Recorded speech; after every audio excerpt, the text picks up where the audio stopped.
What's up, everyone? This is Epo Dempsey Roll, aka Rayo, and today we're doing something a little different. We're gonna try and draw live on stream. So I've done this once or twice before. I'd like to do it more, but it's just a matter of experimentation and getting all the settings right. The first time I did it, I wasn't entirely happy with how it turned out, and yeah, it's still a work in progress, to be honest. Just getting everything how I'd like it to be. But that's going to be a long-term process. So my setup here to do this is a little different than when I do this with my PlayStation to play games. Obviously, this isn't a game, so it's just really different. But I figure, if I kind of chip away at this and work on it periodically, trying to get it how I like, and make some gradual improvements and adjustments over time, we can get to a point where we can do this more, and yeah, we can do this more, and it'll be cool. Hopefully, maybe. So the way I have this set up is that I've got a second screen displaying the chat, but the screen is a little farther away from where I normally look, and I'm not entirely used to doing this and looking off to the side while I'm drawing. Like, if I'm drawing, I'm kind of focusing on this one thing, so I can't really tear my focus away. But we'll try. We'll try this.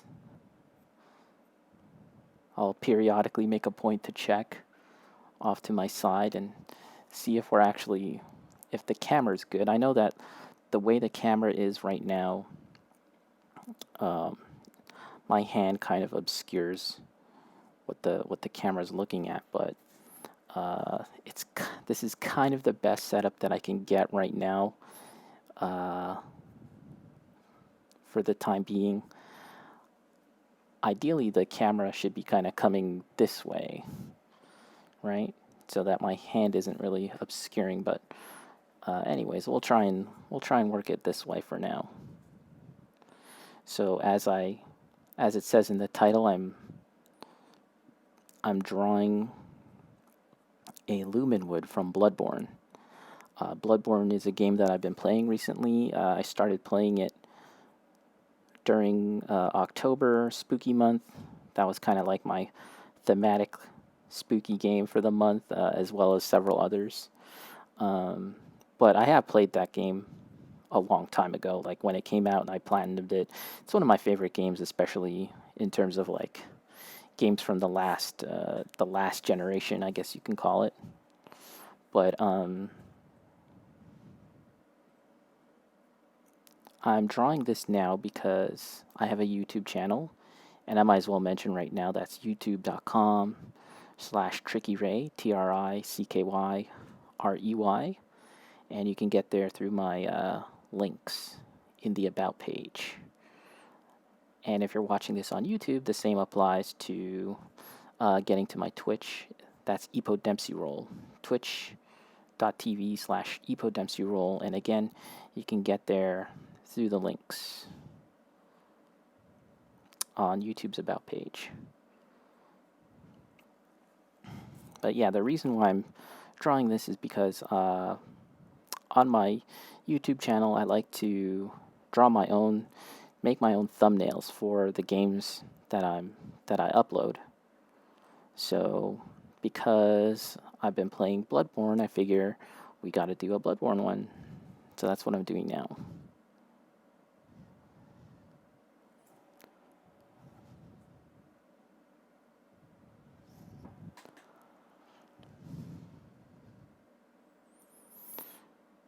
So if you're wondering what a Lumenwood is, it's kind of like you can kind of consider it like a skin, to use like a video game term.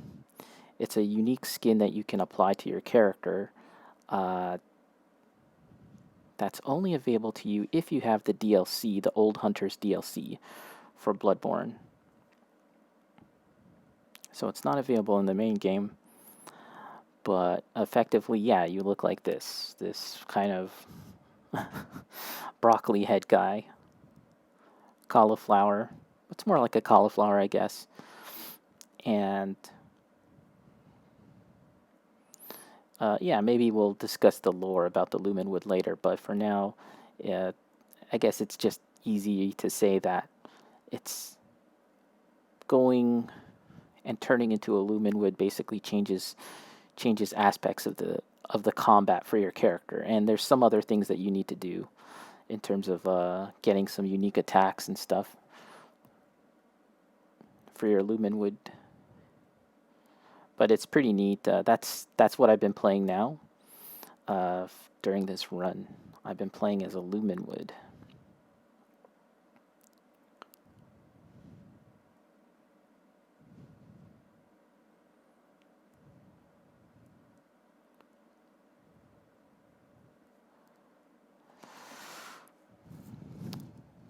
And I wonder if this even makes sense for people who don't know anything about Bloodborne, but yeah, this is your head, effectively. It's gone now when you become a Lumenwood.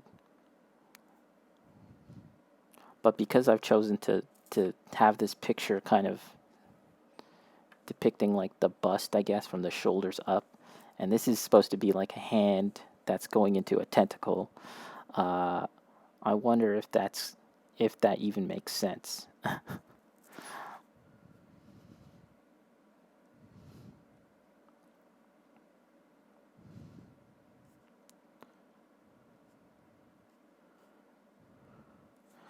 So when you turn into a Lumenwood,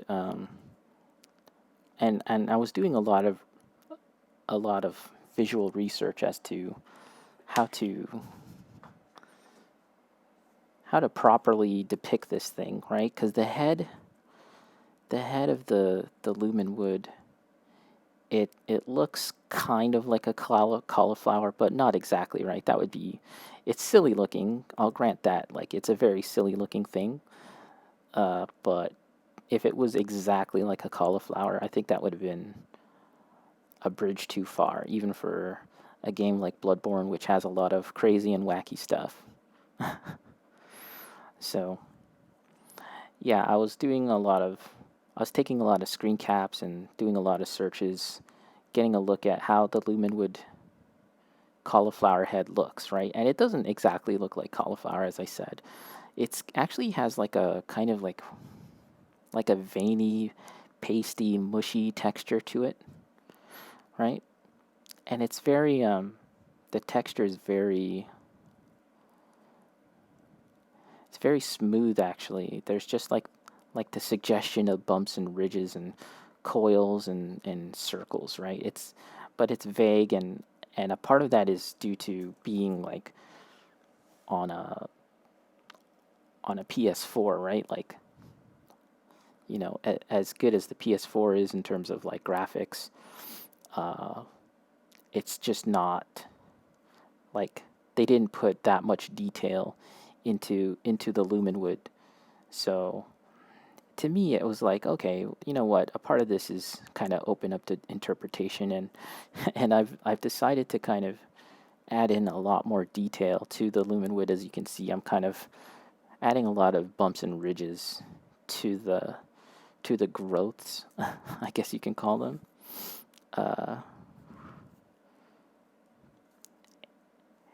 It is vaguely like a mushroom too. Like, you have the cap of the mushroom, and then the underside of the mushroom has like these what they call gills for mushrooms, right? The underside gills. However, in the case of the Lumenwood / cauliflower, broccoli, you could imagine these as being stems or veins. So that's kind of what I'm doing now, is just drawing this, and I'm kind of going to town with it. It's just kind of fun doing the textures for this.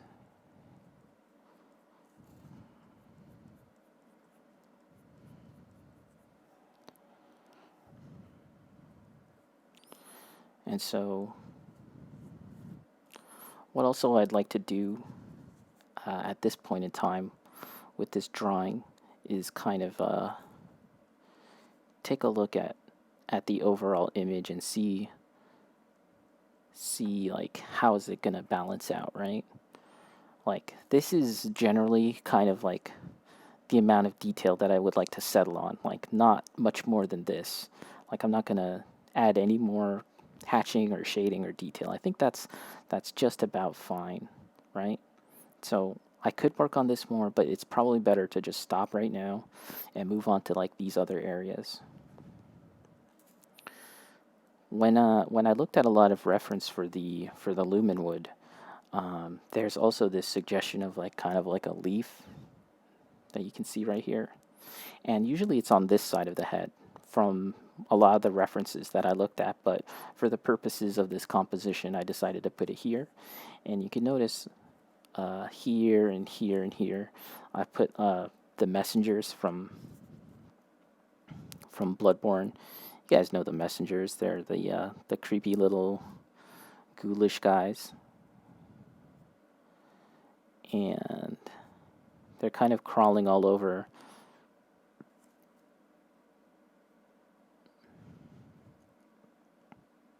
They're kind of crawling all over the Lumenwood. I did that mostly because I thought it'd be funny.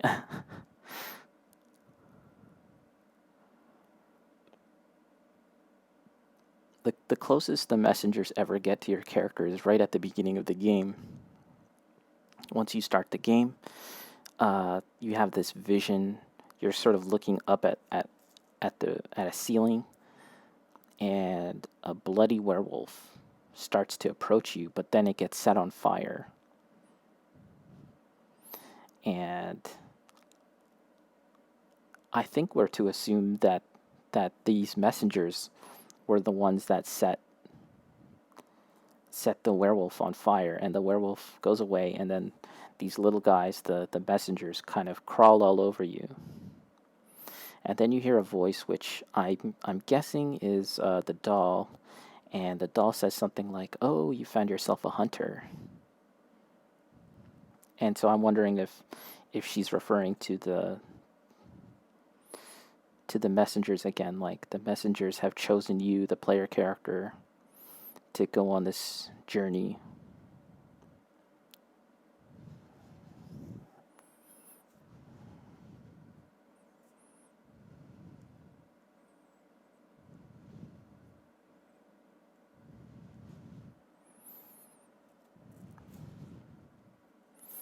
Okay, so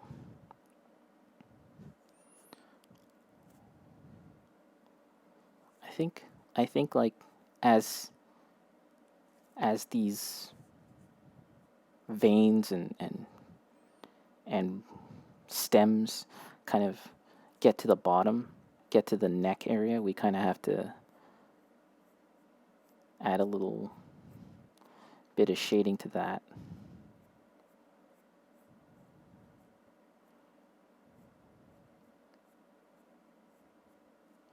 I mean, ideally I'd like to have some kind of a soundtrack while I'm doing all this, playing music. In a sense, I could just play music and have it like come through the mic, I guess. But I have no idea how that's gonna sound. That's all something I have to kind of test out.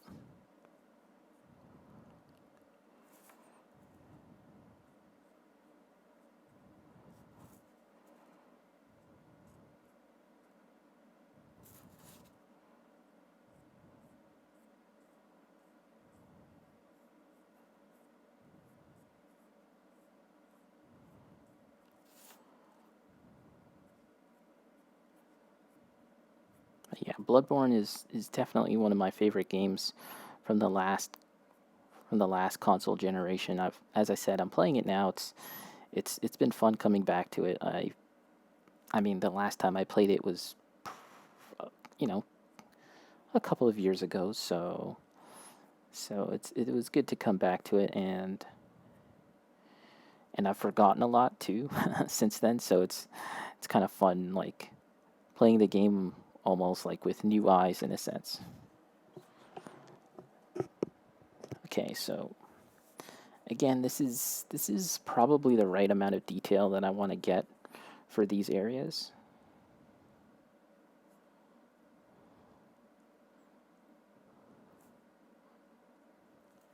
So now we're going to move on to another area here.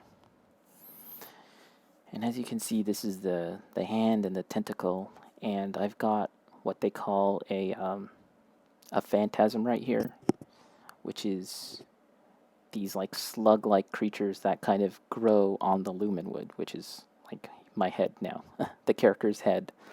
These slug-like creatures called phantasms. The phantasms have multiple purposes in the world of Bloodborne, and there's all this lore about where they came from and what humans have achieved with phantasms.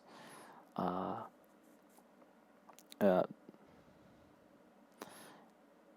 lot of YouTube videos that discuss that. I'm not sure if I can actually relay that back at this moment while I'm kind of focusing on drawing. Okay, so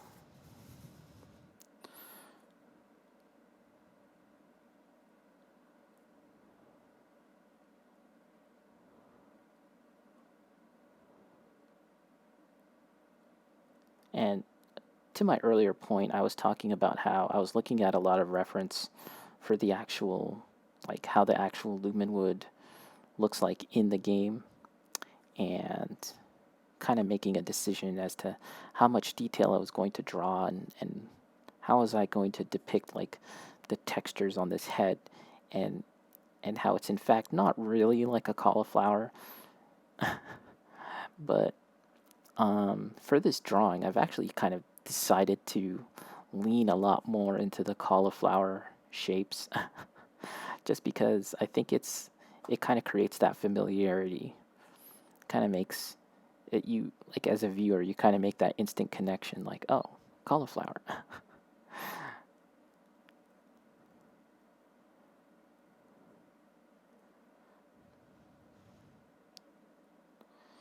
And one really neat thing about using the Lumenwood, or if you want to call it like the Milkweed Rune, because that's the in the game you have these runes that you can place on your head, in your head rather, and a lot of them kind of confer various bonuses like extra healing items and stuff like that, right? And they don't have any sort of visual impact on your character. However, in the case of this one, it's called a Milkweed Rune, right? And the Milkweed Rune, in turn, makes you the Lumen Flower. I understand that that's, for anyone that doesn't know much about Bloodborne, that just sounds like a bunch of gibberish. But yeah, that's kind of how it goes in the game.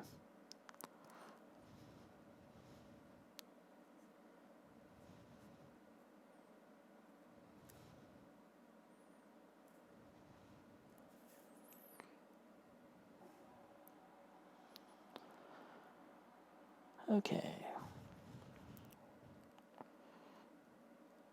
So yeah, this is all part of a test.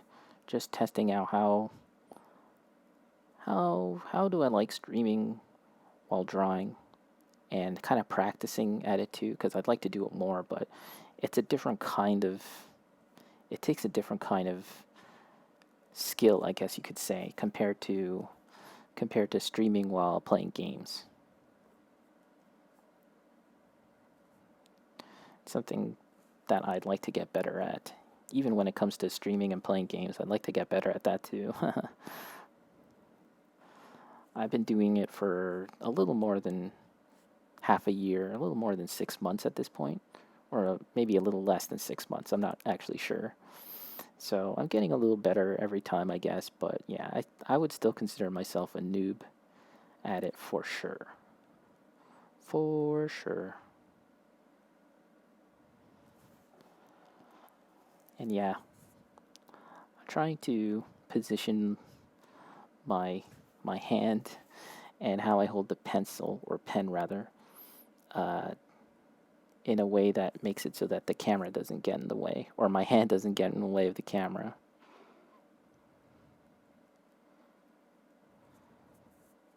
If I was left-handed, this would work out a whole lot better, I think.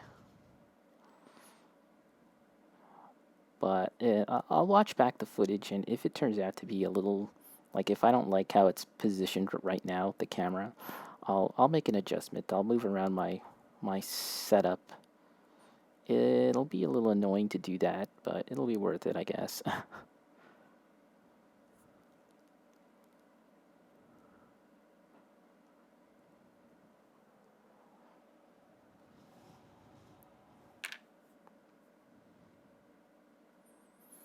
Okay, so we're getting to a point with this cluster. I really don't know what to call it, like this this cluster where I'm feeling like it's got enough detail.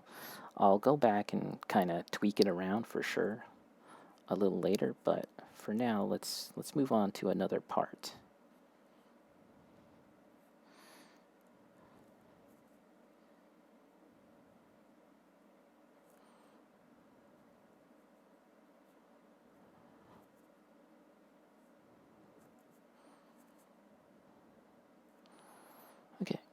Okay, let's see.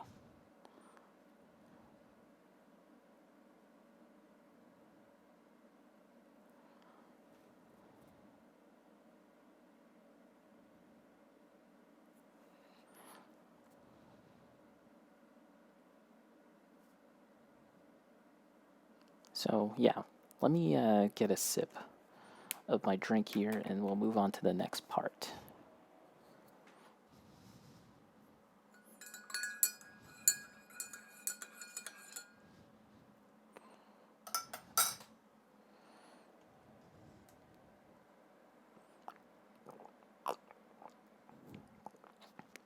I was having a bit of a hard time kind of figuring out what I wanted to draw for a thumbnail for Bloodborne. And yeah, it kind of occurred to me that having this kind of zoomed in shot of my character looking all weird might be kind of like might be a good thumbnail, might be kind of funny. And here I'm just kind of drawing in quickly the phantasms. Bunch of tiny little phantasm slug guys.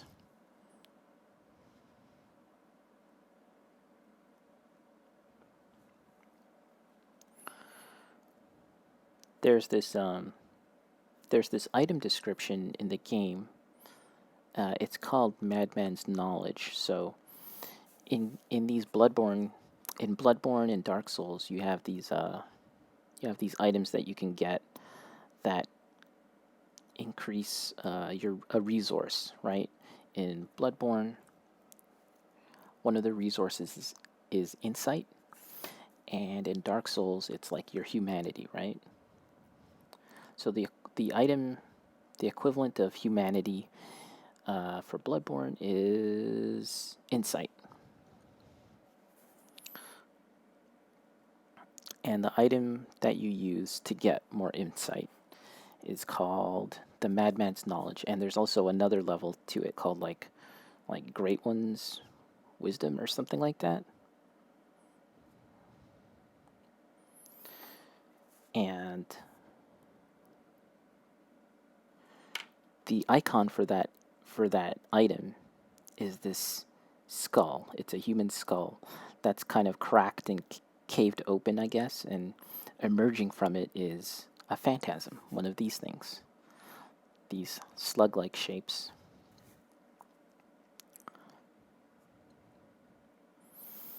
And it wasn't until recently that I made that connection where gaining, because Bloodborne is like a Lovecraftian horror story, right?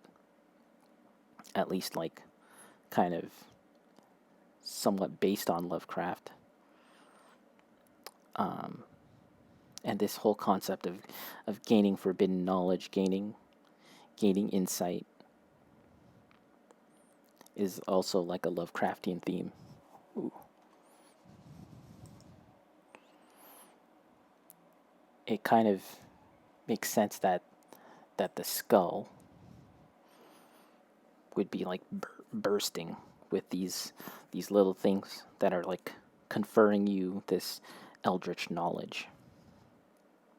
And as I said, there's a higher level to that item where you gain even more knowledge. And with that one, it's called, like, as I said, like Great One's Wisdom or something along those lines. With that one, it's still the skull and it's still like split open, but now it's like even more kind of opened up. And there's even more of these little guys emerging, right? So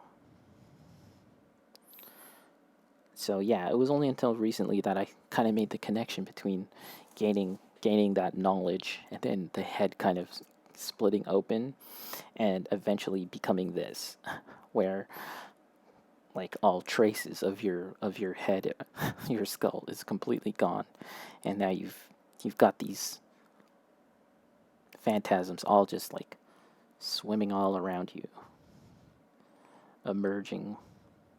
Just you're basically just like a vessel that grows them, much like a piece of wood. A moldy piece of wood is used to like attract and grow mushrooms, right? Something along those lines. Maybe not a moldy piece of wood, but like an old piece of wood.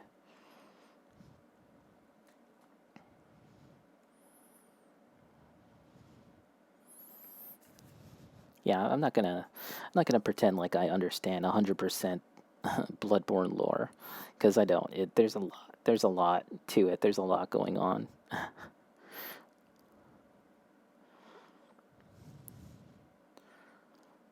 But it's actually a really fun thing to kind of to watch YouTube videos about the lore. It just keeps on going and going. There's just so much, and you might think at one point like, okay, this is clearly something that a fan is kind of making up, right? But then the more you sort of read about it, you're like, oh, you know what? That actually does make sense within the context of the world. That all of these connections seem to be true. Again, within the context of the game. Okay, so just trying to make sense of these veins and the stems.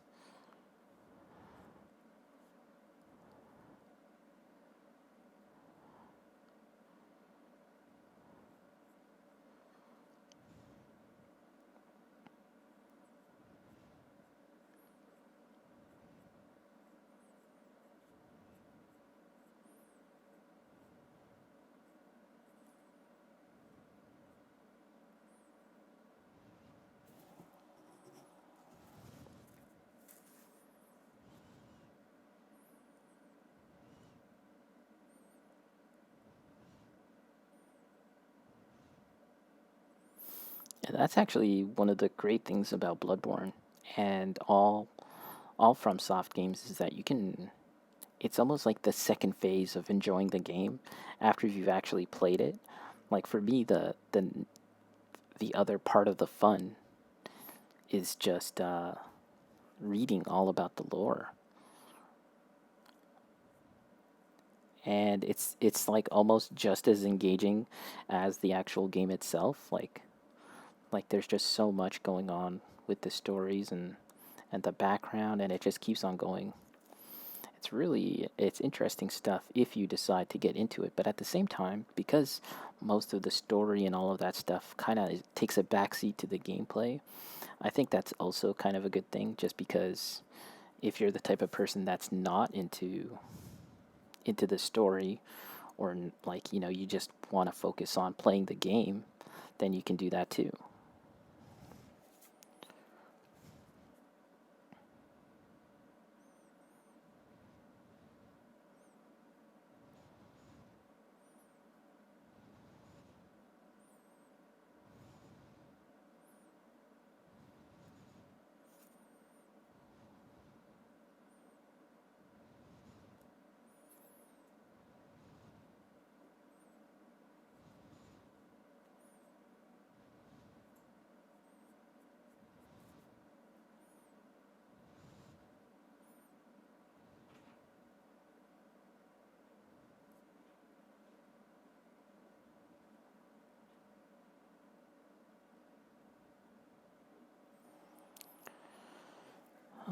Alright, so yeah, this is a pretty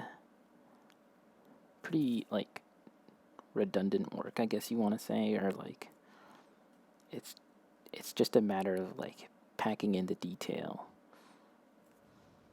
Time consuming.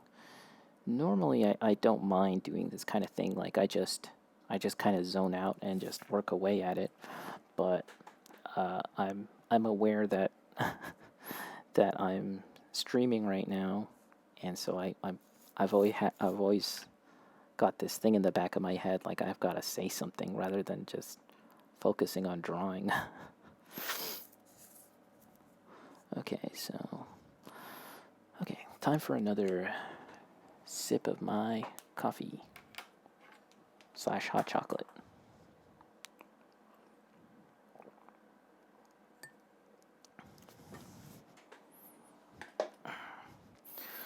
So one thing that I haven't really taken into consideration with this drawing is,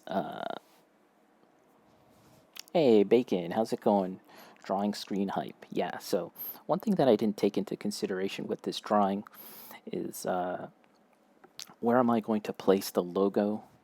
Where am I going to place the Bloodborne logo and the episode number for my thumbnails? Usually I like to consider that before I start drawing, right? So in the case of this one, I like to, like, maybe in the past, right, I would have, left a blank space somewhere for the title of the game, so Bloodborne, and like another space for the number of the episode, so number 2, number 3. This time around, I didn't really think about that. Instead, I just wanted to just draw something. I just wanted to focus on the drawing, and then I'll worry about that later. So that might bite me in the butt later, but for now, I just wanted to focus on drawing. Push comes to shove, when it comes to adding all of those other graphics and design elements, I'll figure it out in Photoshop. It might have to do with like moving things around or making this image smaller. Yeah, we'll figure it out eventually. Bacon. Instead of the tentacle on his hands, logo sitting on his hands. Oh, you mean like right here? Yeah, that's something to consider. See, because what I have right here, the intent was to have a phantasm, one of the parasites, kind of just floating like right here, almost like in like when you look at like religious imagery, there's like, like baby Jesus or something, like kind of like central to the image as like a godlike figure. That's kind of what I was thinking of here, was like the Lumenwood is a host to the parasites and the phantasms, and so this phantasm would be like kind of floating in the air. But yeah, we'll think about that. We'll kind of work our way around and then get to this part. But we'll yeah, I could even put like the episode number here. Maybe the parasite could be like kind of floating, kind of like lying down on top of the number. I don't know. And yeah, I've drawn. Oops, this is the wrong size pen. I've drawn a number of what are these guys called? The messengers, too, kind of crawling around.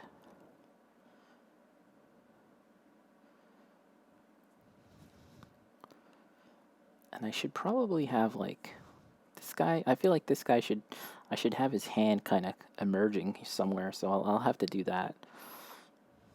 But yeah, let's continue on. We'll leave a little space here for the hand.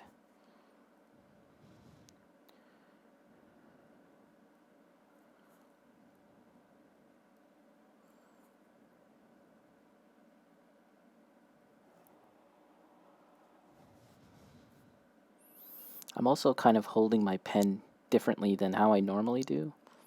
when I normally draw, I usually hold it like kind of like this. But I figure that you guys really wouldn't be able to see what I'm drawing if I draw like this. That's why I kind of have changed my hand position a little bit into something more like this.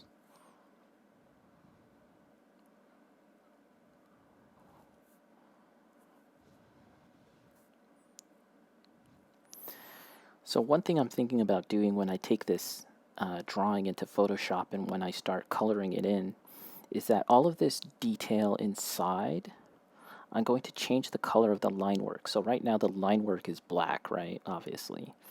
I'm thinking about changing the color of the line work to something like a dark blue, a green or something like that. Orokusaki, hello. What's up? Yeah, because when you look at the detail for the Lumenwood in the game, the details are actually really soft, and it's just kind of this like kind of smooth, murky kind of texture. It's actually not as textured as I've drawn here, but I've decided to kind of overdo it in some regards with the texture.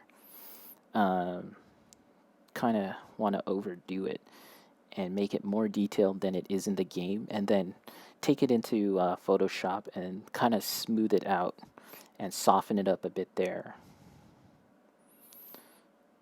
I primarily work traditionally when it comes to drawing. However, when it comes to coloring things in, as of late, I've been using Photoshop a lot to color things in.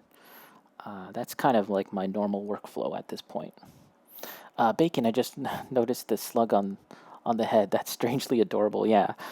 Yeah, there's a slug here. I might actually work in another slug.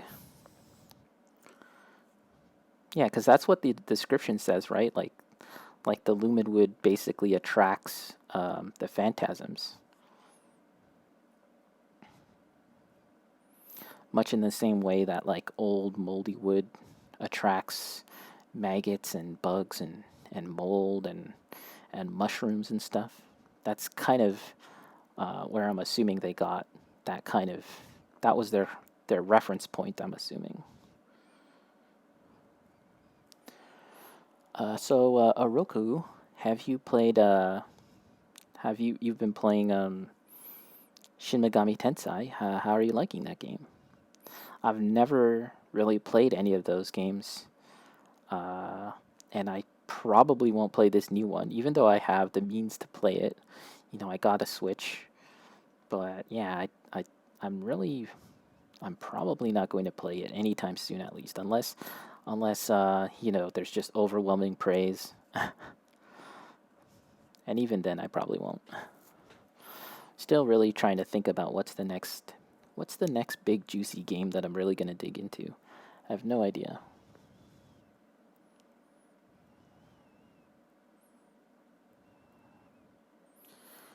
So yeah, I'm just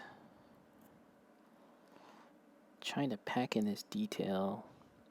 Again, when you look at the actual in-game version, it's not this detailed. It's not this, and there's not these kind of like florets as you would see in cauliflower. But I've kind of decided to draw that because I figure I can kind of make it look more lumpy and smooth in Photoshop. And it didn't seem right to me to kind of just draw a smooth texture. In my mind's eye, when I think about this whole thing, I do think of cauliflower, so I kind of wanted to make the whole cauliflower aspect more pronounced. It's kind of funny. Okay, time for another sip. Time for another sip of my coffee. Oroku, love it. Was playing it just now and you're taking a break. Cool. Is it a long game? I have no idea. Bacon. I really want to get SMT5, but got too many games to play on my hands right now. Yeah, I mean that in a way you could use that excuse like all the time, right? I've just got too many games on the docket, right? I mean, for people like us, we just have so much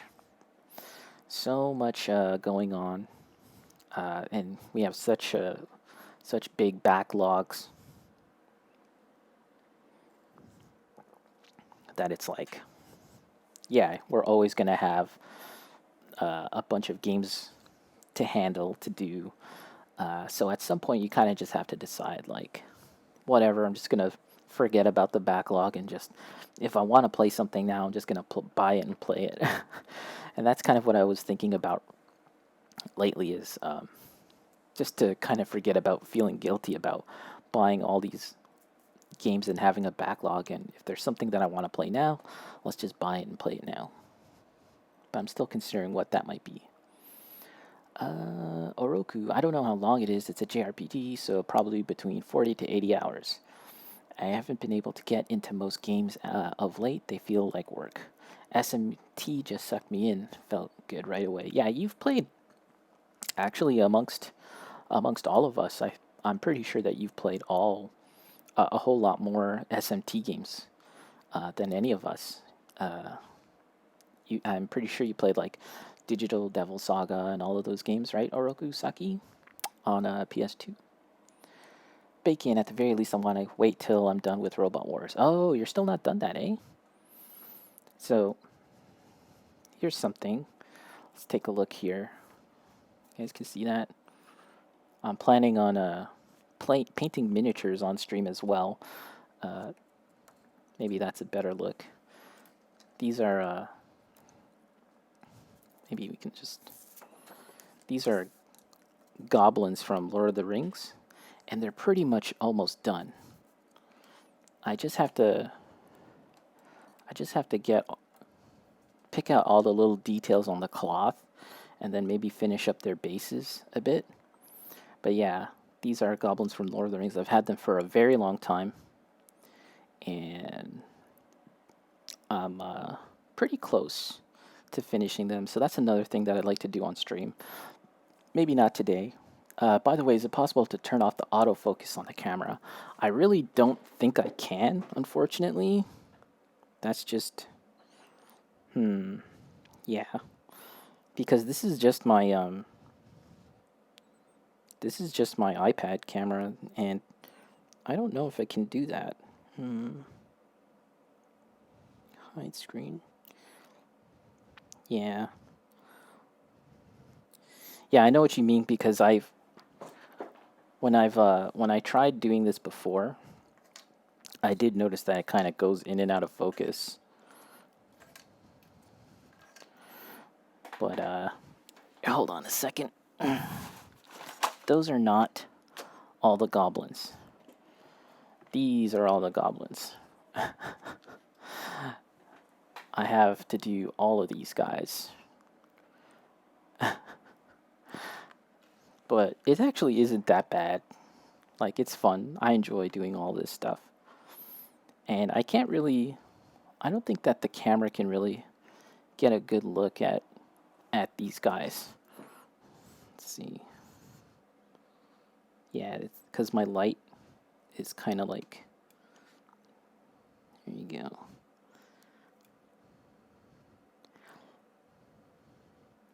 It's not bad when I'm drawing. It goes nutty when when there's a lot of movement. Okay, I understand. That's something I'll have to mess around with and look at, because yeah, I'd like to draw. I'd like to paint miniatures, and I wonder if that's gonna kind of mess things up. And here's another guy that I painted and finished not too long ago. Let's see. Can we get a little closer?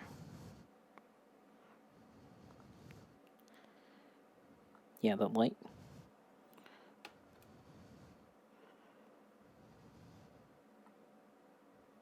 I have better photos of these guys on my Instagram. And by the way, my Instagram is Instagram .com. Is it .com? Rayo Hobby. All my Warhammer stuff, nerdy stuff, comic books, and all of that. That's Rayo Hobby. And for all of my art, that's art and drawing, illustration. That's Rayo Art. Okay, let's get back to drawing this though. Oh, you know what? Let's do this. Just said that it gets a little nutty when there's a lot of movement. So prepare yourself for some of that nuttiness because I'm going to start erasing.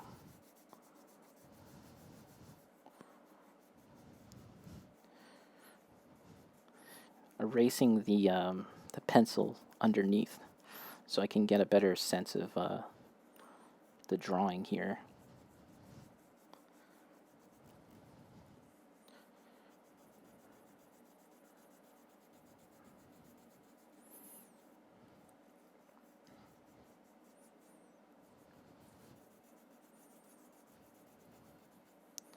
I used to draw a lot with pencil only.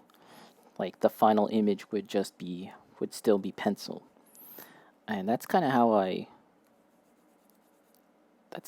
would work for a very long time. But in recent years I've decided to, start using ink, whether it be pencils, whether it be pens or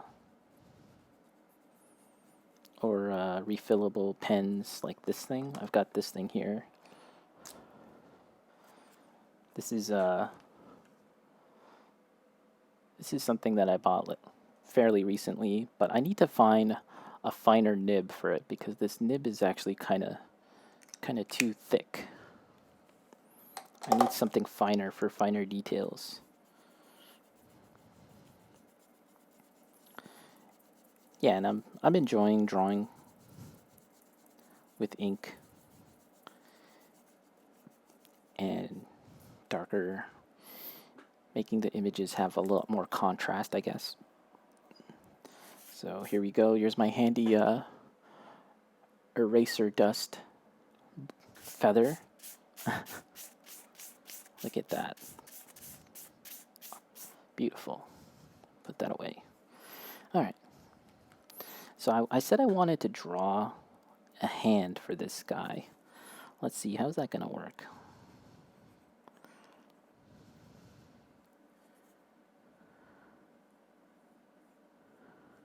There you go. And then maybe another.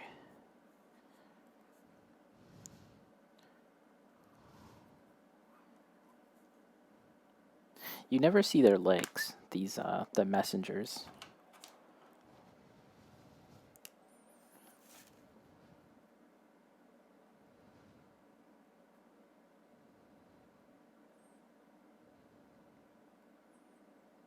There you go. So you can see that there's some details that are overlapping the arm, but that can be easily taken care of in Photoshop. Good old Photoshop.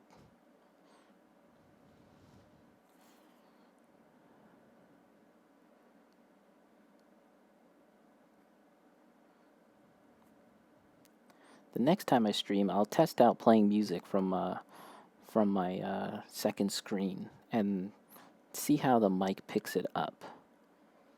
I'll try that out because it's kind of lame not having any other kind of background noise.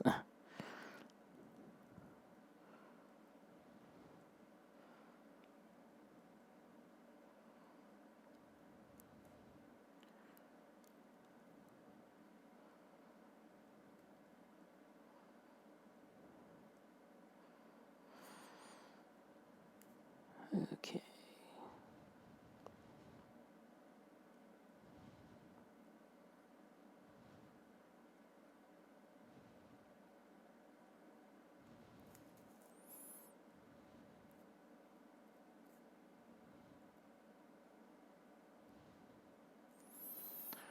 Trying to imagine this thing as like a as an actual like rounded object. So like these, you can kind of think of these as like caps on a mushroom, right? And then underneath is like the gills or stems, if you want to think of it as a as a as like a cauliflower or broccoli.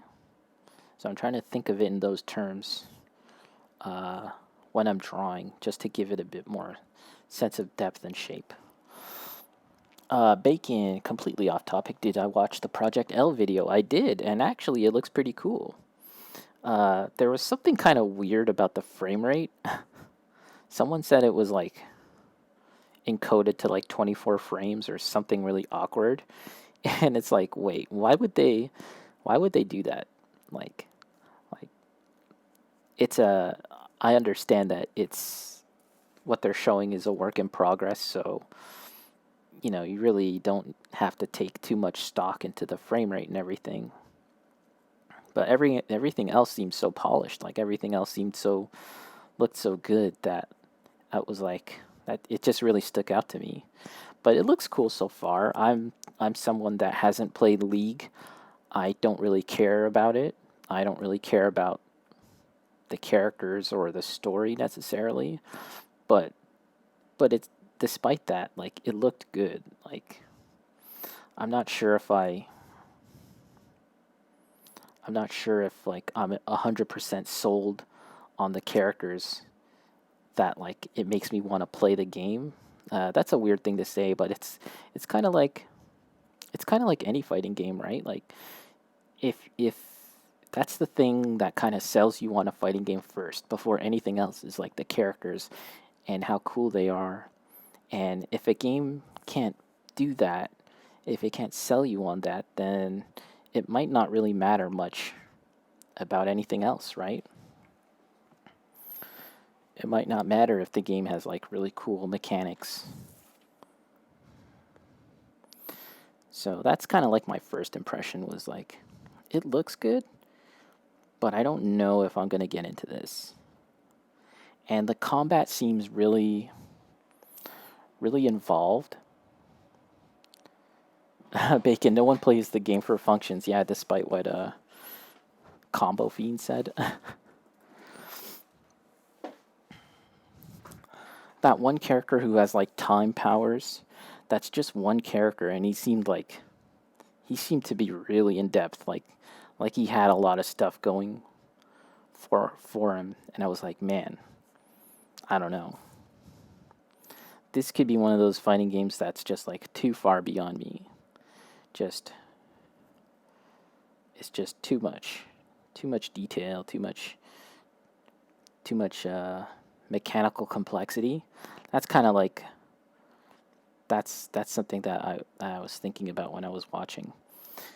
That being said, the actual execution for the game is supposed to be very low end. Like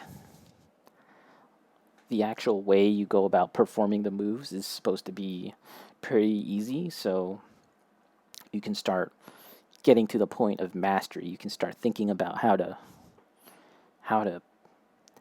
get the most out of the moves, and how to implement them. When's the best place to do the moves, rather than that initial hump of like, how do I do the moves? So that's kind of cool. It's clear they want to replicate the Marvel feel, and there's no motion input. It didn't seem like there was gonna have any motion input, and that's a very shrewd business-like decision on their part to try and capture the Marvel audience, right? Because there's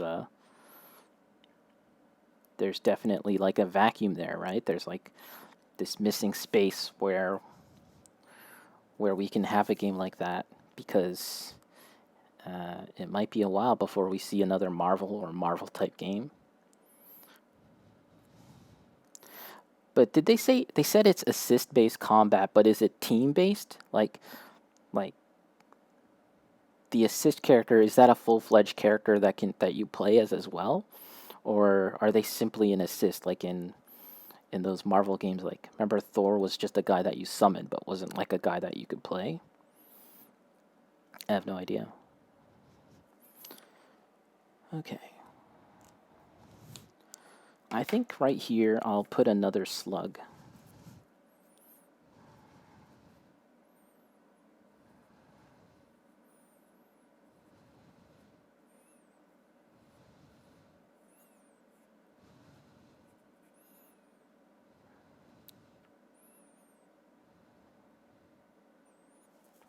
Okay.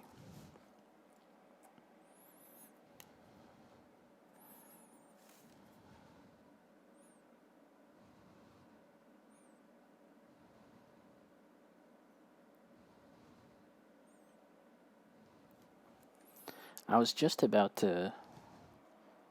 More slugs! Slugs for the slugs god. I think you can switch characters, so an actual team-based game. Okay, that's cool. Switch in the middle of combat. I wonder if that'll take off, or will people simply just play the like 1v1? I wonder.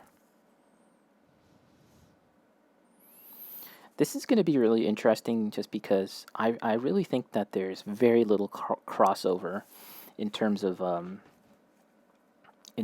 League of Legends fans and Street Fighter fighting game fans. I don't think that there's much crossover, to be honest, but I could be wrong. So it'll be interesting to see if there's going to be any people from the League side that are somehow attracted to it now.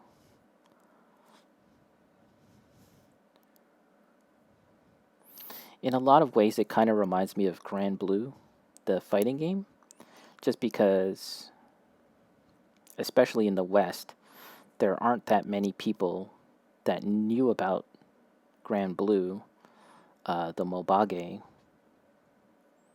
and so the strength of that game, at least again in the West, was completely dependent on that game being good, and you know, just from like a first impressions kind of standpoint, like could people connect with the characters?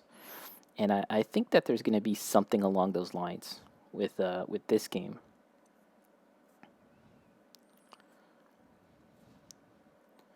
Are people going to connect with that?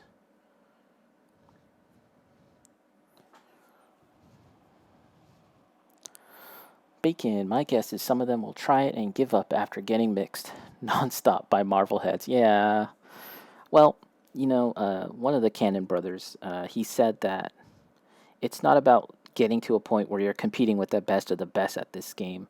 It's it's more about just getting good at the game, good enough to have a competitive time with your friends, something along those lines, which I think is an admirable uh, pursuit. I just wonder if they actually are going to get to that point. It's no one has really taken fighting games to that next level, and arguably Riot, the developers, are primed in the best position to do that, in the sense that they were able to take League of Legends and make it such a big game, and their shooter game is actually pretty good too, if I'm not mistaken. Valorant, I heard that's doing really well as well. So yeah, I think that they have like the right mentality, I guess. And the game has the polish. At least polish isn't the right word. It has the look. Like it looks good. So that's like a big hurdle too. Because if it looked like crap, it's not going to matter how good the game is, right? Although I have to say, I was kind of wishing that the game would take place in the same kind of universe as the music videos. You know that like really famous League of Legends music video that was like kind of an alternate version of all the characters that looked like they were in the real world and stuff. I was kind of hoping it would take place in that kind of world instead of like straight up League of Legends, which is kind of like aesthetically all over the place. It's not entirely a fantasy world. It's not entirely a sci-fi world. It's kind of like a mix.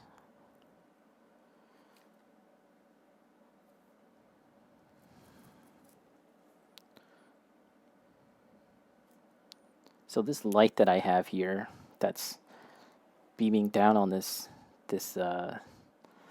my drawing table here, it's like getting really hot.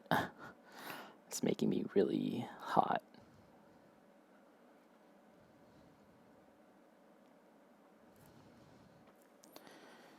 Okay, time for another sip of my drink. I should actually have water instead of like hot chocolate.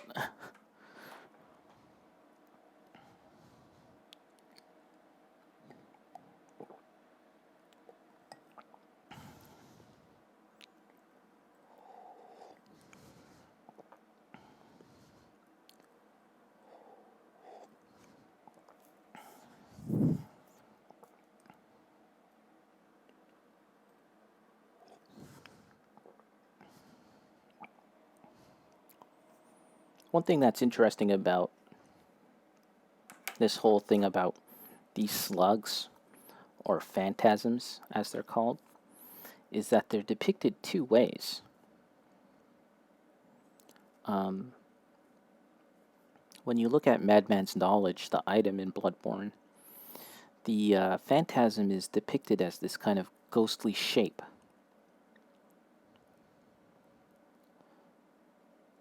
However, in other parts of the game, the phantasm has like a fleshy, solid appearance. So I've kind of decided to draw them like more fleshy, I guess. But again, that's something where in Photoshop I could kind of play around with it and make them look more ghostly, more phantasmy, I guess.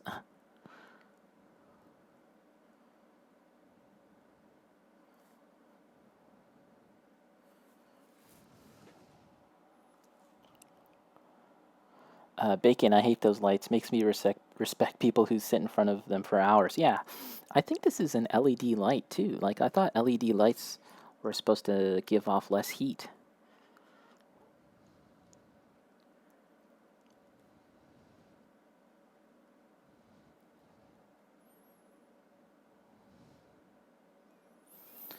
Okay, so we'll leave this area for now because that's probably a suitable amount of detail. Again, that's something where I can kind of look at it later after the whole drawing is finished, and then I can kind of look at it again and kind of put more detail if it needs it.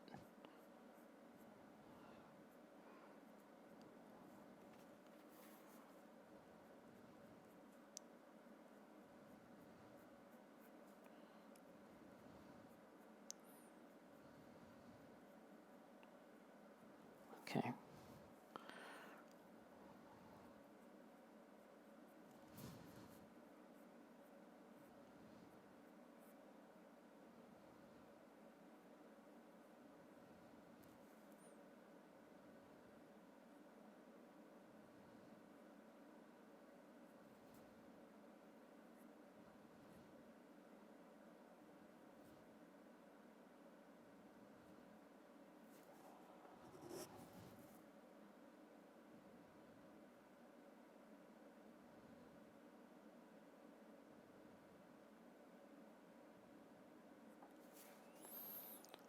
So what do you think about Project L so far, Bacon?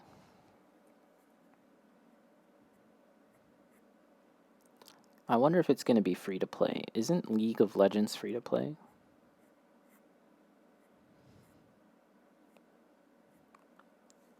And And I don't know what you do. Like, do you have to like pay for more characters or something? I have no idea.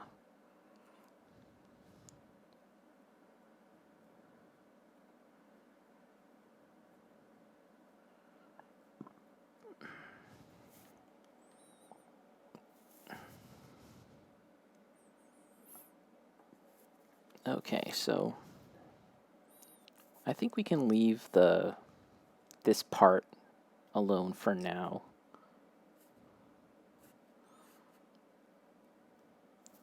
And we can start looking at this side. But let's take a little break. Stretch the fingers. Maybe we'll get some water.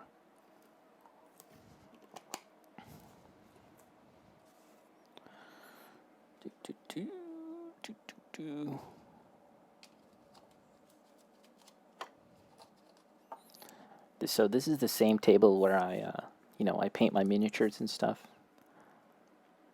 And here's some figures that I'm thinking about painting next. After I do that, do those dudes, those goblins. This is a old Eldar Guardian, and he has this gun platform here that he accompanies. This model, I think it was I think it's from like the late 80s. Late 80s to mid 90s. But it's old. I really like the older miniatures, to be honest. A lot of modern Games Workshop figures, they look awesome, but I don't know. I don't really have the same kind of connection to them, to be honest. There's something kind of charming about the old miniatures that I like a whole lot more. Oh, and here's the beholder that I painted.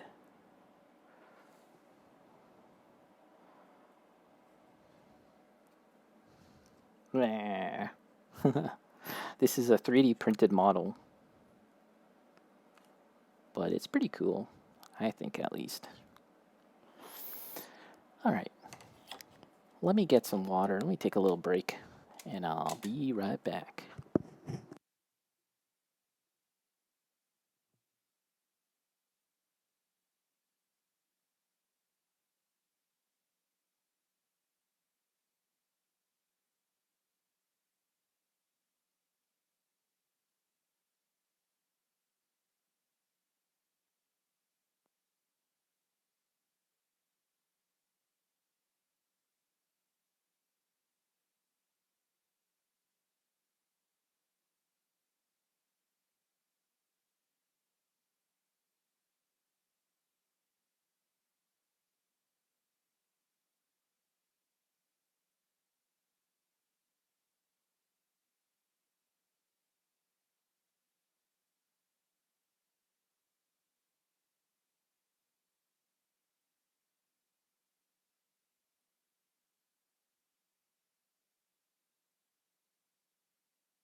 Okay.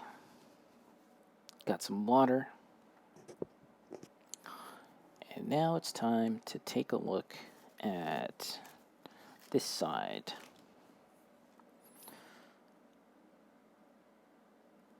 Okay. I really like how I sketched out this this phantasm right here.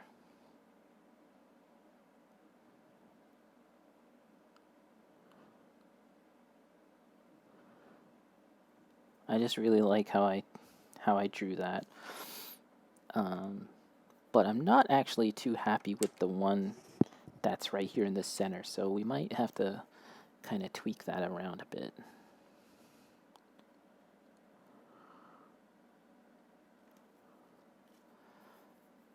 Got a bunch of other little ones swirling around.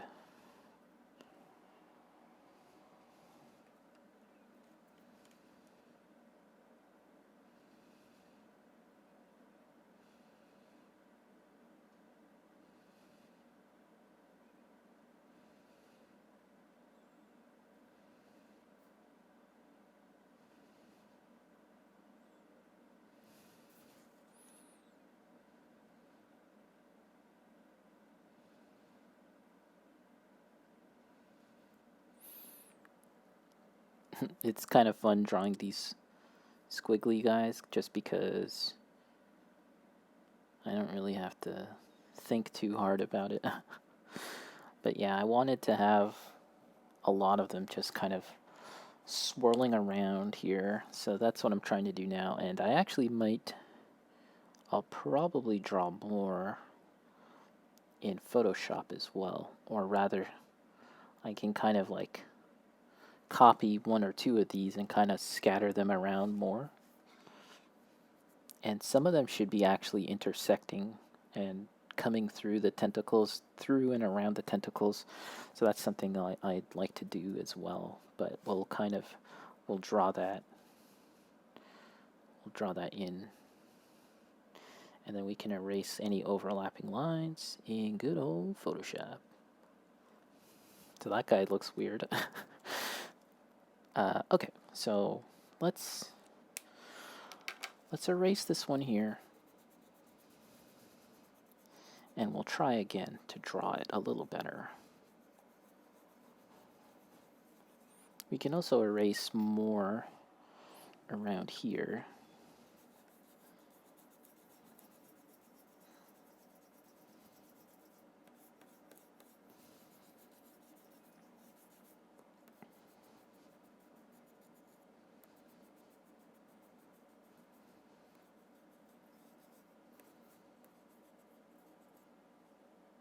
Okay.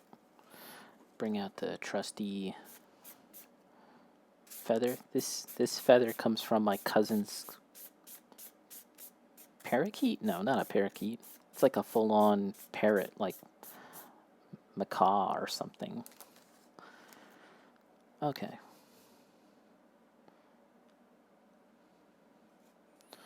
So yeah, like I said, I wanted to have more of these phantasms like kind of swirling around.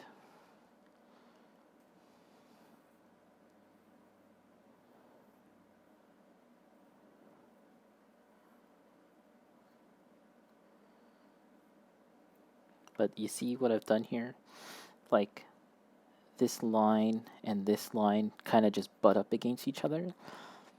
Normally, at least in a lot of drawing tutorials and stuff that I've looked at, this is seen as something that's not good. You would rather have this kind of separate or overlapping, but never the two lines of two different things just kind of butting up against each other like that. So we're gonna erase, and we'll try that again. This time, let's actually have it kind of overlapping, because I think that's more interesting.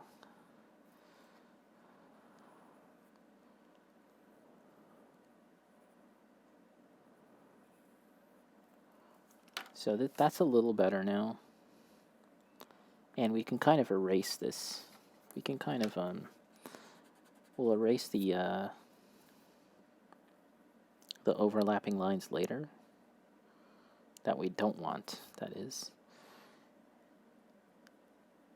And these little bunny ears can kind of just go like that. Yeah, there we go. And we'll have another one kind of swirling around here.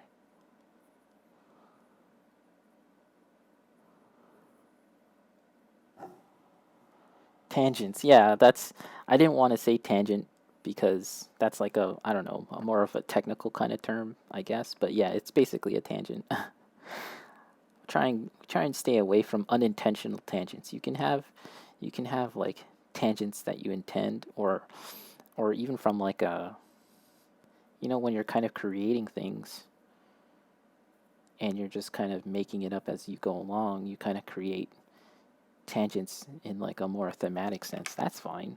But when it comes to like lines and how they butt up against each other, that's not as good.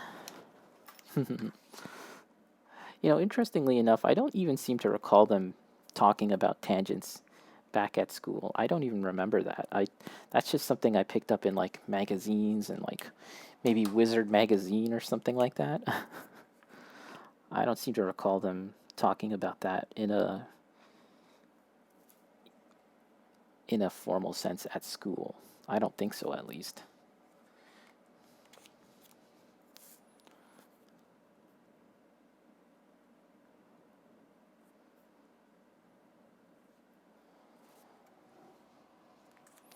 Oroku, I feel like they brushed over a lot of formal things. Yeah, for sure. They did, for sure.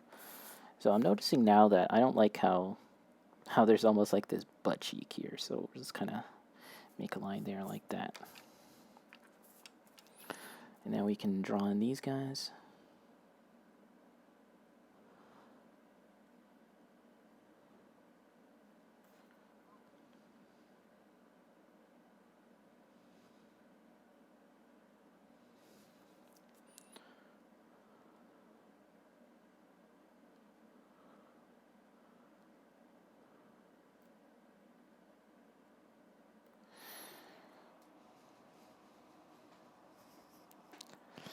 Bacon, screw the casuals, use technical terms. We are all Sony fans here. Oroku, use the proper terms. Smell farts, play Sony, live life. Smell the farts. I would love it if Sony made that their actual like slogan. Sony, smell your farts. They smell so good. Okay. So one thing that I'm noticing right now is that I wanted to have the phantasms kind of scattered around, but right now I'm kind of just drawing them as I think about it. But I don't really have like there isn't like a real sense of depth to their placement, or like it's just not exactly how I like it to be. So that's again something that I might do in Photoshop when I kind of clone one or two of these and kind of scatter them out in a more flowing kind of way. But for now, we'll just leave that as is, and we'll kind of, if I can address it in this stage, that would be better than having to do it in Photoshop. But just leave it for now.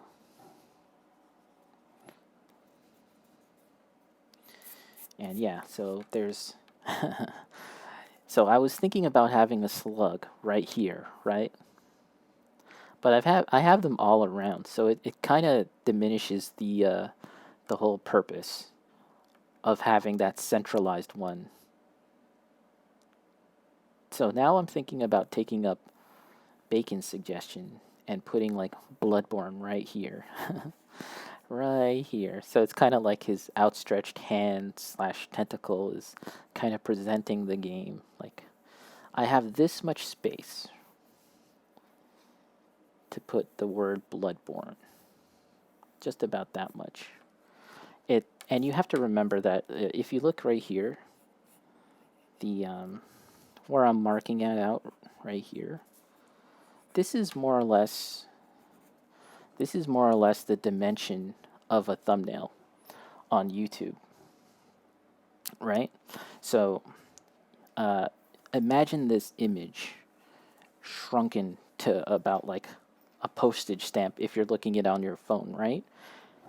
How big is the logo going to be if I put it here? If I put the logo here, right? And if I shrink this down, this whole image down, like the logo is going to be really small. So that might not be the best way to do it after all. After I've kind of thought about it just a bit more, right? Instead, I'm thinking we can put the episode number right here. So maybe like, episode 1. And again, this is something that I do in Photoshop, but I'm just drawing it right now for the purposes of demonstration. Episode 1.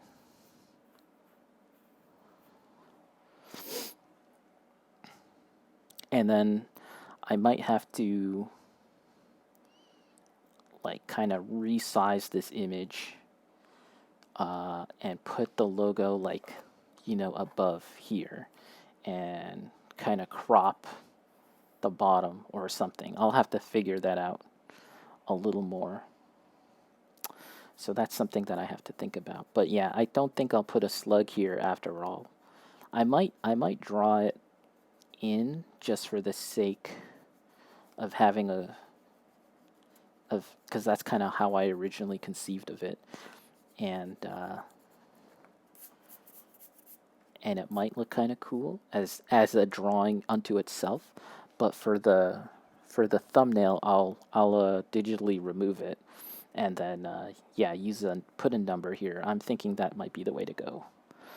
Aroko, recently when doing my comics, I've started working in all of my text with my rough stage. Oh, okay.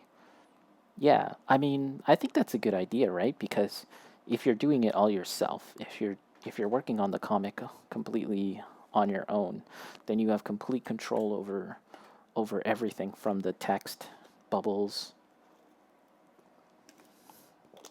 and all of that. Draw the number? Nah, because I usually put the numbers in with the episode number. I do that digitally, right? And I've done that before with other things, where every episode or whatever, I would write in the number, and I'd have to draw in every single number from 1 to like 30. That's just too much work. I'd rather just do it digitally. Okay. Yeah, let's draw a slug. How are we going to draw this slug? And again, this slug, this parasite, this phantasm will be removed, probably, maybe later.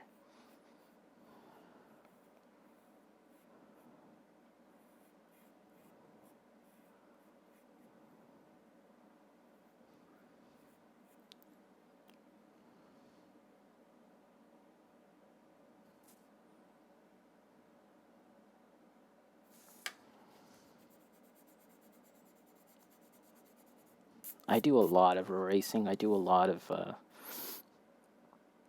redos, retries, trying to get it right. Actually, I can show something. I wonder if it's going to show up. But this right here is the thumbnail for the drawing. It's this one right here. You can barely tell. But yeah, this is, I quickly drew this out. Like, it looked like, I'll make it a little more pronounced in pencil.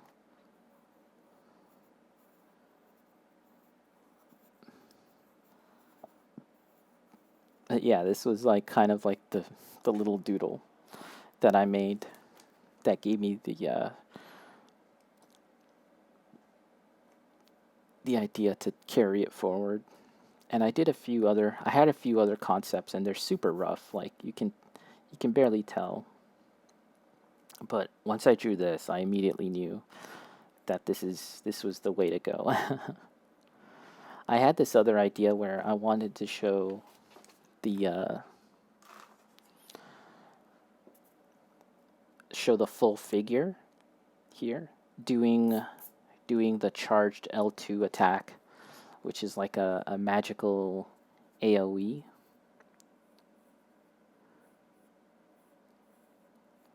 But drawing a whole figure and the pose was going to be really really twisted. If you ever look at the move for the charged L2, your character kind of floats slightly above the ground and kind of twists and contorts its body in impossible ways, as if it's almost the entire body is made out of like tentacles or something. And I think that wouldn't be very readable in a thumbnail sized image. Right? You would just think like, what is that even, when you're looking at like a tiny little thumbnail. Also, it seemed like a lot of work to draw like a coiled tentacle figure. Like, I don't know, it seemed like a lot.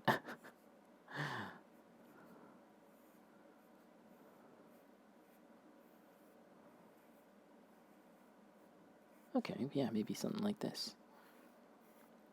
A little bigger.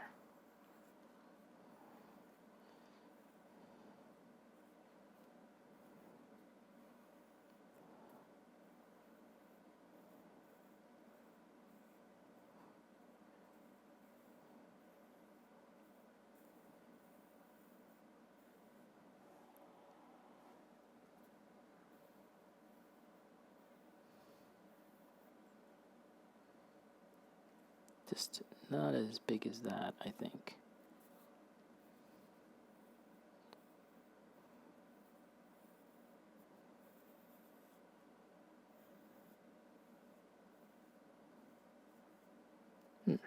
Yeah, that might be kind of cool.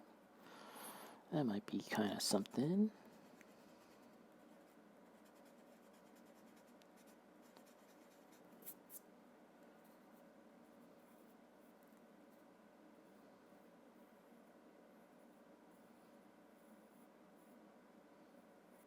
I might have to move this one digitally as well, because it's kind of, again, making a tangent, a fart-smelling tangent. Okay.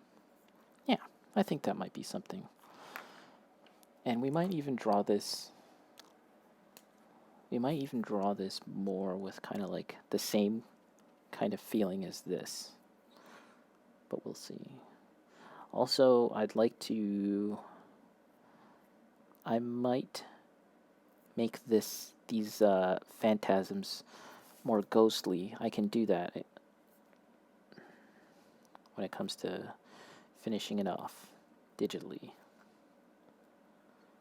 So yeah, I took a lot of reference pictures of both the cost parasite, the all this stuff that I'm drawing now. I took a lot of reference from my own playthrough. I would take screen caps, but I would also look at the original official concept art, most of which you can find online. Although getting an art book would be really cool. I'd like to get the Bloodborne art book. That might be neat.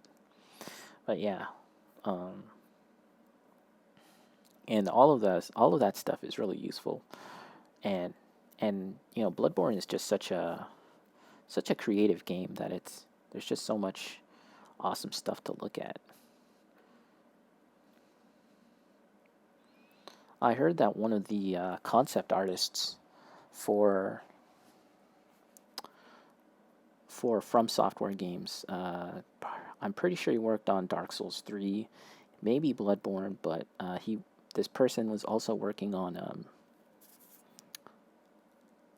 Elden Ring, but he passed away, unfortunately, so that sucks. Really talented guy. Don't have his name on hand at the moment.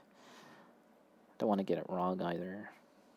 Like I have a kind of, I think I know what his name was, but I don't want to get it wrong. I'll try and look into it another time, mention it another stream. So this is something where I might need to look at more reference if I want to kind of accurately draw the slug, but also that's one of those things where sometimes you kind of, for me, like I don't like to get too bogged down by looking at reference and all the details.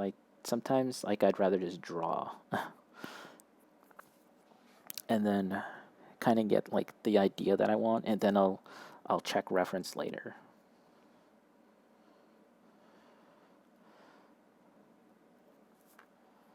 But if I started off looking at reference, I think I might be like too slavish to it and kind of like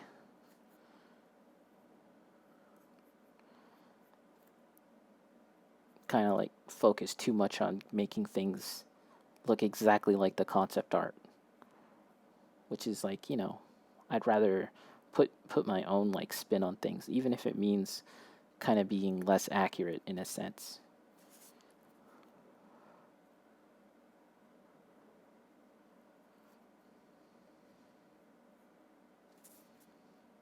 So one thing also that I was taking a look at when I was checking reference for the tentacle of the parasite, the arm, was just how much does the hand, how pronounced is the hand in relation to all the tentacles and stuff?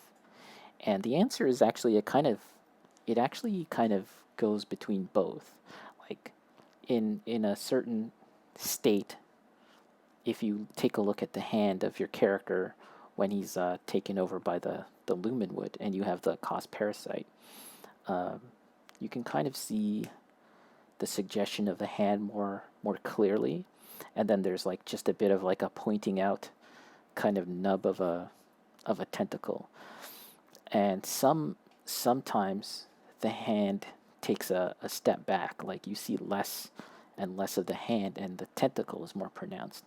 And when you do attacks, the same is true. Like when you make attacks, the tentacle kind of, or several tentacles, start to emerge out and then recede back into the hand.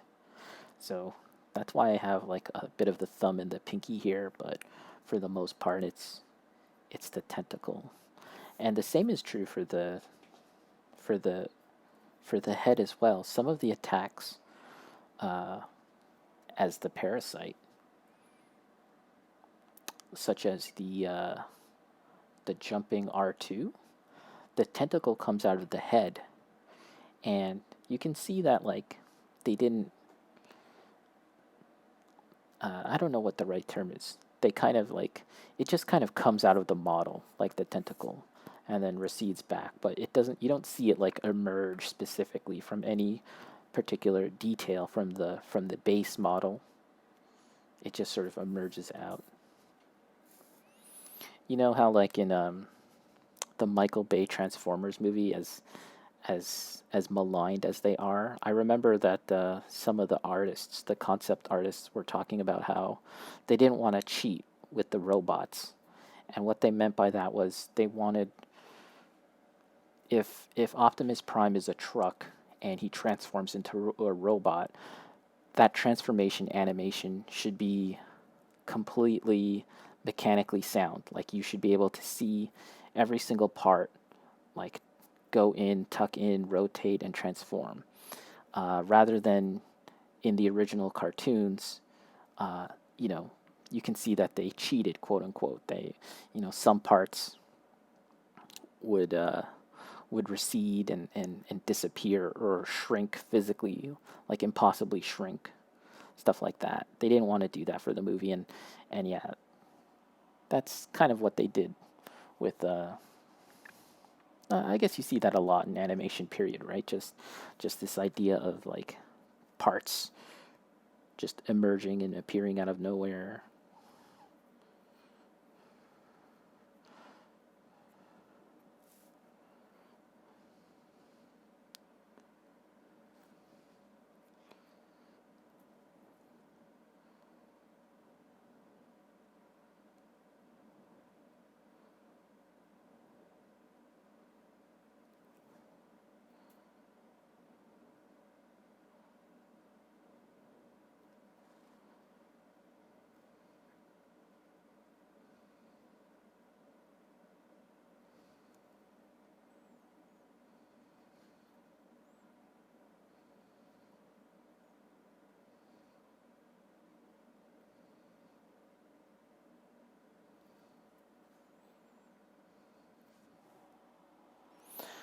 Oroku, the fans probably would have liked it more if they had cheated. Interesting. Interesting. I think if they did cheat for the Transformers movie, I feel like they could have been more free with the designs, I guess, right? Because they set that rule out for themselves. Now they had to kind of like limit their designs to be bound by physical rules, right? The rules of physics and space and everything. But if they had just thrown that out the door, then they could have had more fun and free designs. I don't know. Then again, I feel like the designs they kind of are what they are, and that's just how the Bay era Transformers looked, unfortunately.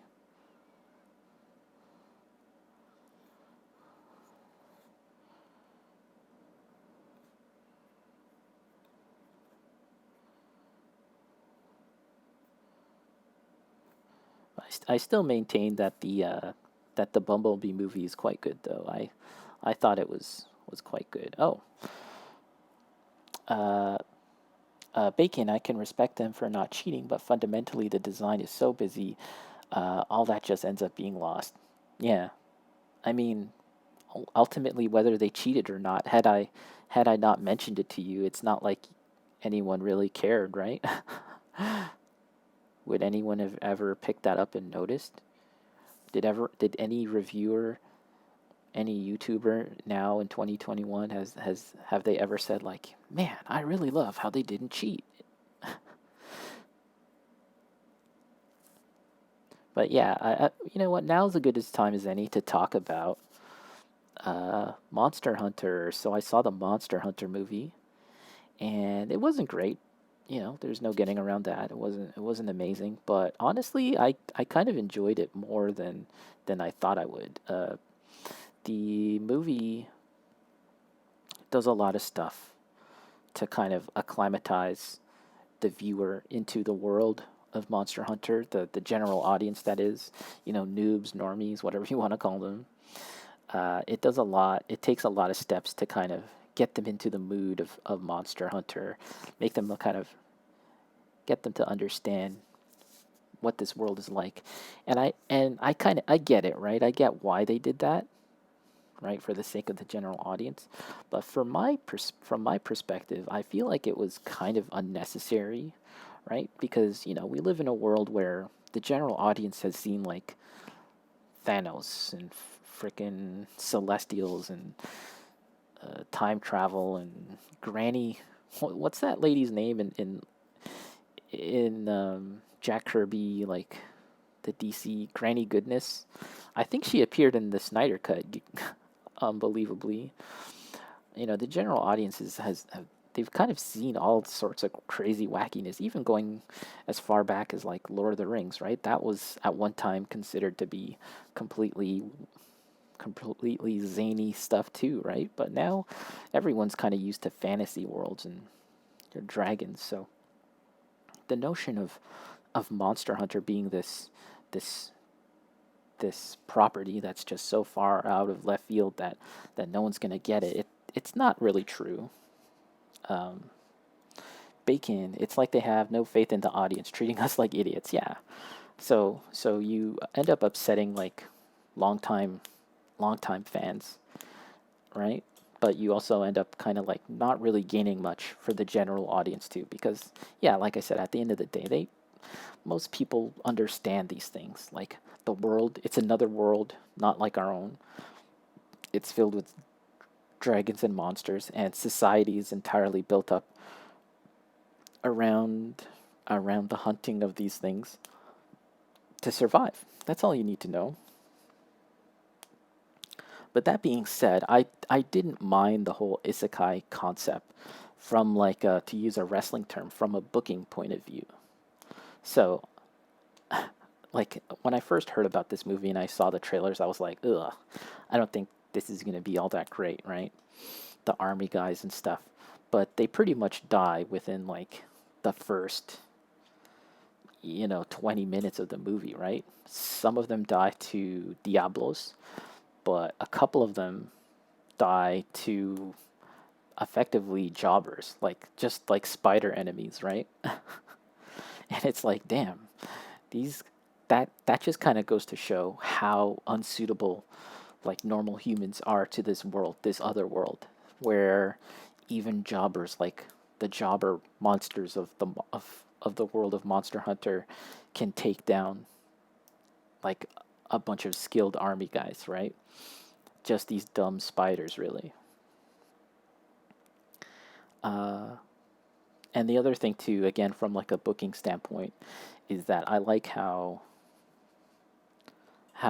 it also goes to show how human weapons, guns, and all of that are effectively useless against against um against the monsters, right?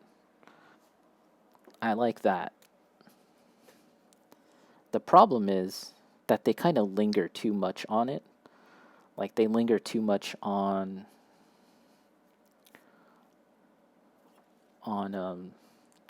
on the spiders and dealing with them, and then they kind of come back to the spiders even. It's at a certain point it's kind of like, yeah, you guys, you've dealt with it. We understand what's at stake here. We understand the power levels, so we don't really need to dwell on it too much more.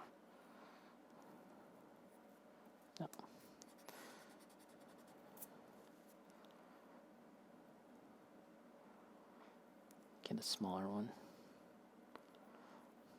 And even with the guns, right? The humans, they they insist on using the guns continually, even though it should be evident, like within minutes of encountering this thing, that the guns are completely useless, and yet they still insist on using them. It's stuff like that that kind of bring it down. And I did like how the movie kind of has this like survival aspect to it for like the first act. Uh, it's really just about Mila Jovovich's character. I think her name is like Athena or some crap like that. I don't know. Uh, just trying to survive in this world, and Tony Jaa's character is kind of helping her along. Um, and it's mostly silent because the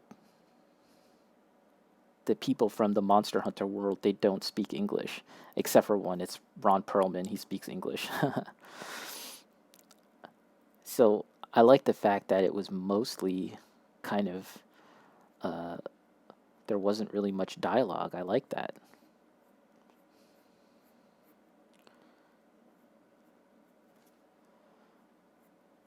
But eventually, it kind of turns into your typical action movie with big set pieces and stuff. And then yeah, then at that point, I kind of mentally checked out. I was like, okay, I know what this is all about. It's all just gonna be a bunch of action and blah blah blah. Mm, Oroku. Out of all the things to adapt, though, why Monster Hunter? I think ILM has a spider animation model template that animators use in a pinch in every movie to make up scenes. Really? Wow, that wouldn't surprise me. Like, so they have this standard kind of spider animation rig that they can just throw into movies. It's probably really cheap to use. And Monster Hunter the movie did seem like something where it was low budget, that they could have that they kind of knocked it out because that director Paul W.S. Anderson can make movies fairly cheaply, I guess. But of all the things to adapt, why Monster Hunter? Um, there there is a good reason. Like when Monster Hunter World came out, it made an obscene amount of money. It's like record breaking. I think it's, at least as far as Capcom goes, it's their number one money making game now of all time, I think. Monster Hunter World. And it made a lot of money, period. So yeah, that got people, that turned heads, that got attention. And the story goes that once like those financial reports started coming out, Hollywood came knocking, right? Hollywood was like, "Oh crap, we gotta make a Monster Hunter movie. We gotta make one of these," right? So they go to Capcom, and then it turns out, oh, we've already sold the rights to a Monster Hunter movie to Paul W.S. Anderson, like years ago, right? And so yeah, he beat everyone to the punch and was able to kind of capitalize and shit out like that movie really fast, and on a cheap budget, I guess. And yeah, the rest is history, I guess. But I really wish someone that the movie was made by someone who cared, right? Like, someone who cared about the property. That would have been nice. Oroku, I'm joking, but I'm sure of it. I know ILM has reused the dinosaurs for numerous things, altering the models here and there for various things, including Star Wars. Oh, that's very interesting. Not Paul W.S. Anderson, Paul Anderson. Oh, yeah, I always get those guys confused. W.S. Anderson makes real movies like Magnolia and Punch Drunk Love. Oh, yeah, yeah, and I've seen Punch Drunk Love. I like that movie. Yeah, I get that guy confused. Paul Anderson. And then, and Night Trap always likes to confuse Paul Anderson with Wes Anderson too. He always says like, yeah, he always makes that guy he makes a a low budge commercial movie, and then he does like his art house movies, his arty movies. All right, let's do a bit of a racing. Too many Andersons. But yeah, he beat everyone to the punch because he had the rights already.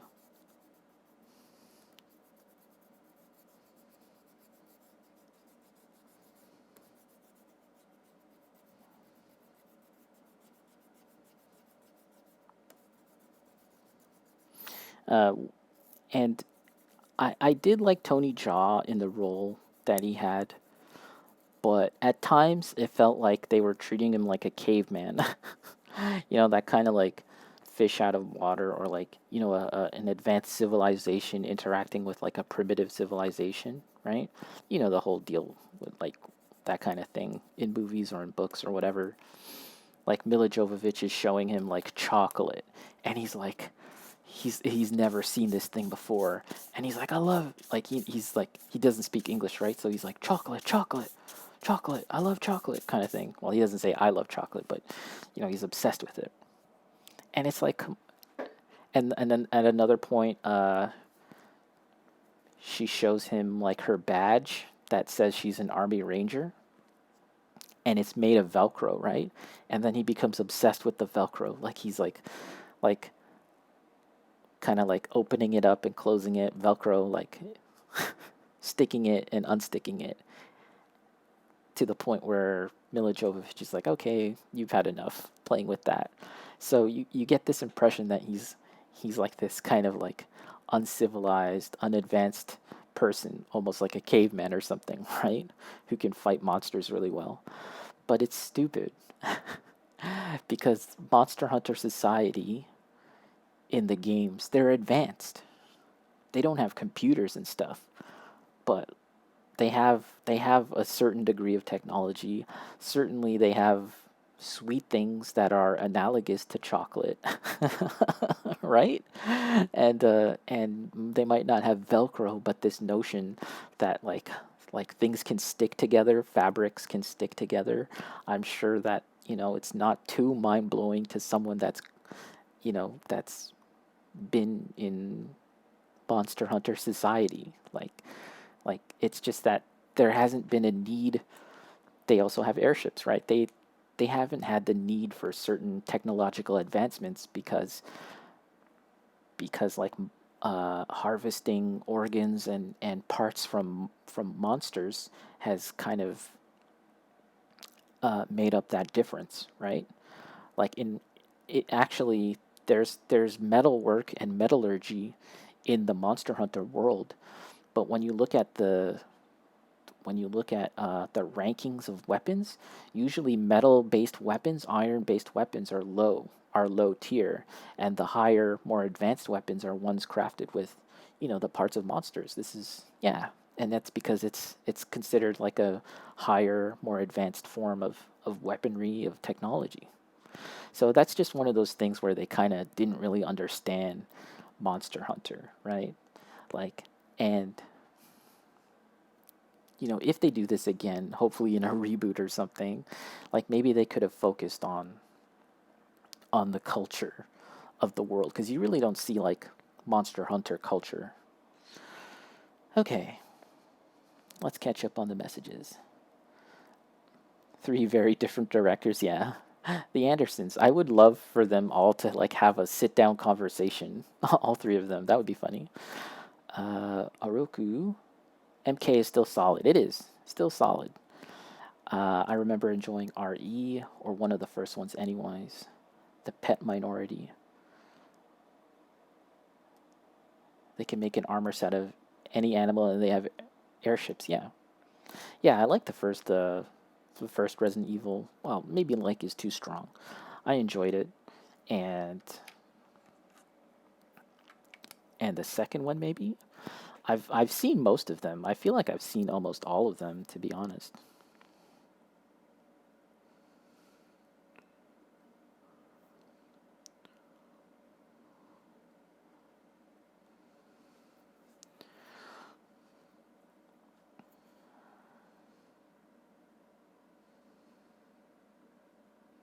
Let's get my signature here.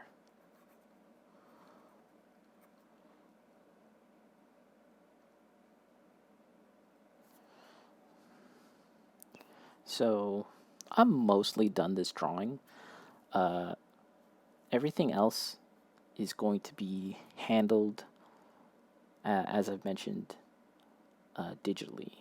And the process of coloring these things in, that can take a while. It can be short, or it could be a, speedy process, or a short one. It really depends on how much tweaking I do, how much adjustments I'm gonna make. Uh, there's a lot of indecision that comes with drawing, coloring in things digitally, just because you have the ability to take things back and redo and retry and delete and create multiple save files or whatever. Um, that can lead to just doing things over and over again, trying multiple things, which is like, can, yeah, you can kind of lose sight of the goal.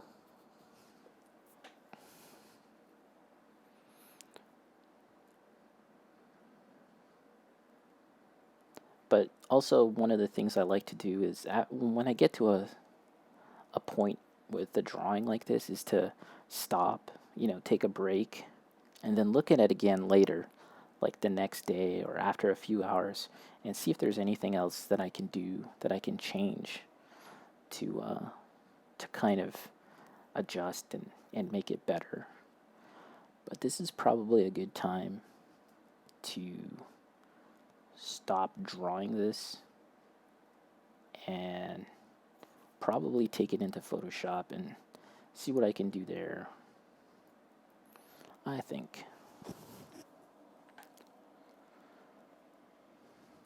But yeah, to conclude my thoughts on Monster Hunter, uh, it's I think if you're like the general audience, it'll just kind of register in your mind as something along the lines of like those like movies at Walmart that are like, knockoffs. Like, instead of Pacific Rim, there's Atlantic Rim. Instead of Godzilla versus Kong, it's like ape versus dinosaur. It's, yeah, for the general audience, they'll just kind of view this movie as something along those lines, which in itself, like, that can be entertaining, right? Sharknado. It's essentially Sharknado. Oh, but yeah, it's disappointing for long time fans that, it's not everything that it could have been. But, one day I think Capcom will kind of wake up and decide to put some money in not money necessarily, but put more effort into these movies, right?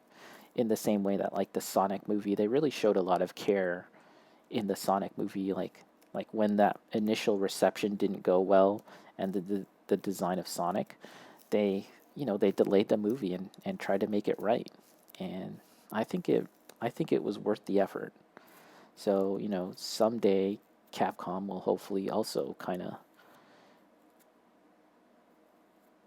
decide that it's worth the effort to make these, to put some people in charge that actually care about these movies and make something special, make something good.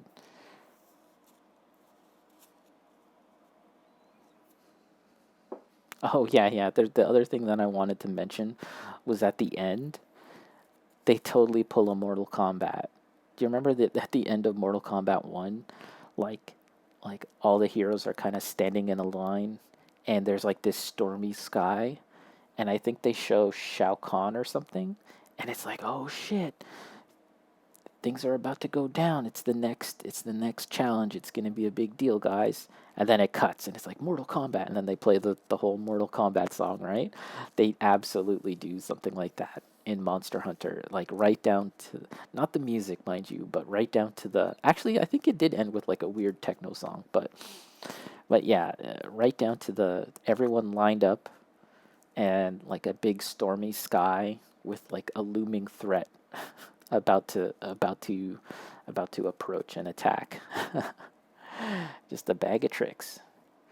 Bacon and get someone who knows how to direct action scenes. Yeah, which is such a shame because Tony Jaa is obviously a very accomplished martial artist, but he doesn't really get to show it off in a sense. Uh, yeah, and directing the action scenes as well as a choreographer and editor. The editing in all of those Paul Anderson movies is so obnoxious with all the cuts, so many quick cuts in order to convey a sense of action. Bacon, typical Hollywood editing turned up to 11. Yeah. All right, guys. I think we'll wrap it up now. We're almost at the 2 hour mark.